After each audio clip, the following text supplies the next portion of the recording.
Hello friend, I am Naval. You are watching Code with Naval. Welcome to Java series part 45. In the last video we saw try catch block. In this video we are going to discuss about finally block. So let's first understand what is the use of finally block. Finally block is used to execute the important code of the program. It is executed whether the exception is handled or not. Let's consider here we have some exceptional code, some exception code. We simply write that exception code inside a try block. If exception occur, then only catch block execute. If exception not occur, then this catch block will not execute. But we want something. If exception occur or not occur, we have some code that must be executed, like a database connection, cleaning the activity. That code should be always execute if exception occur or exception not occur. For that we have a finally block. We can write such a code inside a finally block. For a closing connection, for a closing database connectivity, we can write those code inside a finally block. Okay. So here we have some example. Here we simply write a exceptional code inside a try block. Then we can, if exception occur, then we handle that exception inside a catch block. And here we have a finally block. If exception occur or not occur, if exception handle or not handle, this finally block will always execute. We can write a finally block after try block also. We can finally block write after catch block also. Finally block is used to cleaning the activity, close the database connection, destroy object. If exception occur in a try or catch block, still final block execute. There is no termination, there is no matter if exception occur inside a try block or exception occur inside a catch block, but still final block will execute. But some cases their final block will not execute. Let's understand those cases. The first case, when we call system.exit, we simply call inside a try block or inside a catch block, we simply write system.exit. We simply killing that program. In a try or catch block, that means we simply kill that program. Okay, if we kill that program, then that scenario finally block will not execute. Then second scenario, when exception occur in a finally block, then finally block terminate abnormally. Let's consider here you have a 10 line of code inside a finally block, and first line only exception occur inside a finally block. That case finally block start executing, but it's not completely execute because exception occur inside a finally block. Then third scenario, when power of no memory space, then task manager terminate program. In a such type of case, finally block will not execute. Let's consider here you have a very huge program and you are less memory. That's why task manager sometime task manager terminate those program. In a such cases, finally block will not execute. Okay. Let's open Eclipse and let's see the practically. Okay, I'll simply open Eclipse. Okay, let's create here one new program, new class. I'll simply create here part 45 and let's understand, let's perform practical. Okay, I'll simply create here main method. Okay, let's create here main method. Okay, I'll simply add here try block. Inside a try block, I'll simply write a few statement. I'll simply write a first statement. Here we simply write a 111 print. Okay, then we have a system.out.println. Here we simply print a bbb. Okay, then here we have some exception code. Okay, we simply divide this 10 divided by 0. This is not possible in arithmetic way. That's why this one is a throwing exception. System.out.println. This third statement is a throwing exception. Okay, and after that simply write a one simple statement. Okay, here you can see here we simply write a 4 line of code. And we know this third line is a throwing exception. It will throw exception at a runtime. Okay. Here we can, after this try block also we can write a finally block. Let's write here. You can see there is no issue. You can see first try block execute. Okay. Then this finally block execute. Okay. I'll simply write here system.out.println close connection. Okay, let's save this and I'll simply run this program. You can see our first line execute 111 execute. Okay, here 111 execute, then this bbb execute, then this here simply exception occur and simply terminate this try block and our finally block execute. Okay, you can see this final block execute and here we got close connection.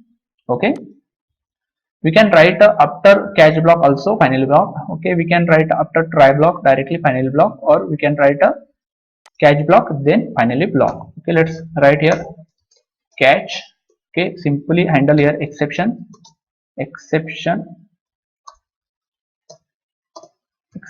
E, and then let's print here. I'll simply print here message, or simply we can print here e dot print stack trace. We already saw here a different way we can print information, exception information. Okay, let's run this.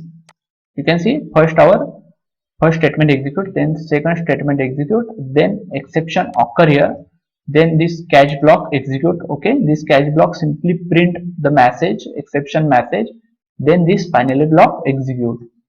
Okay, let's consider exception occur inside this catch block, because this try block exception handled inside a catch block. But what if exception occur inside a catch block, because this exception we didn't handle anywhere.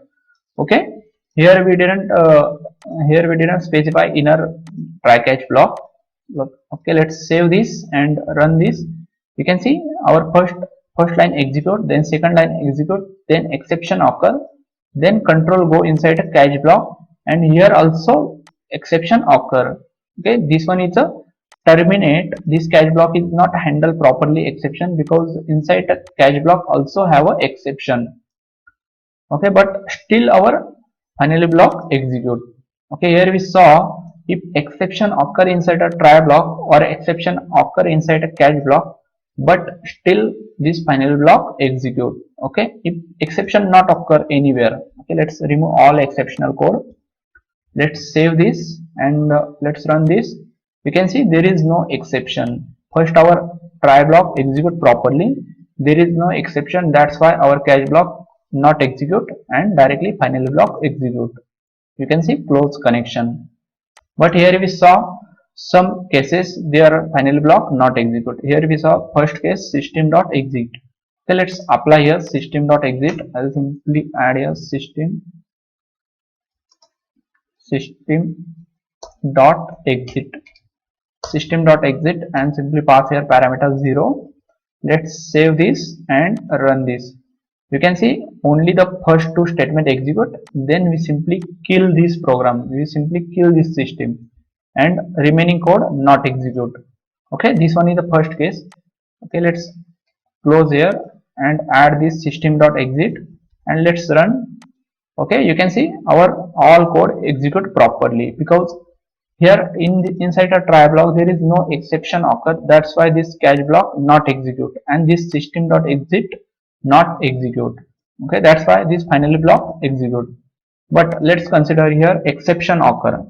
Okay, system.out.println simply 10 divided by 0.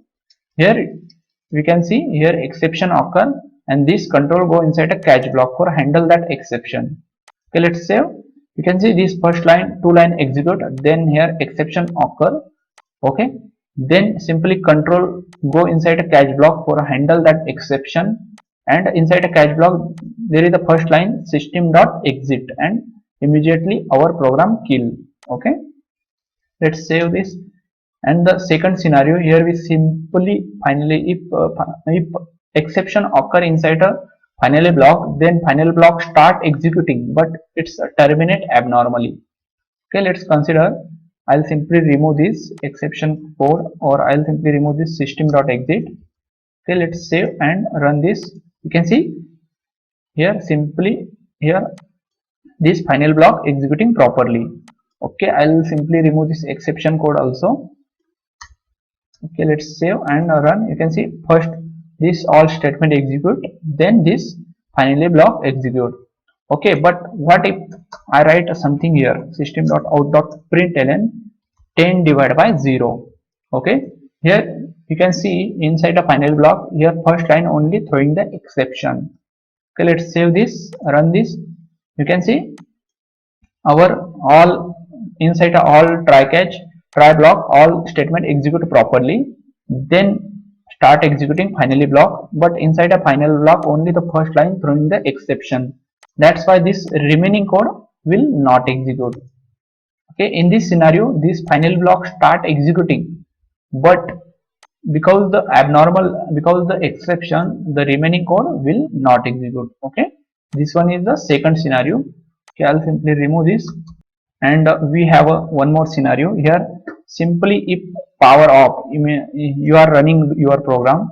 First, your try block execute, then exception occur, then catch block execute, then immediately power off, then your final block will not execute. Okay, in this scenario also your final block will not execute. Then we have a no memory space, then task manager terminate program. Let's consider here we have a very huge program, then this try block execute, then this catch block also execute, and there is no memory available. That time task manager terminate your program. Okay, in that scenario also your final block will not execute. Here we simply saw what is the use of finally block and which cases finally block will not execute. We will discuss next topic in a next video. Till that, bye bye.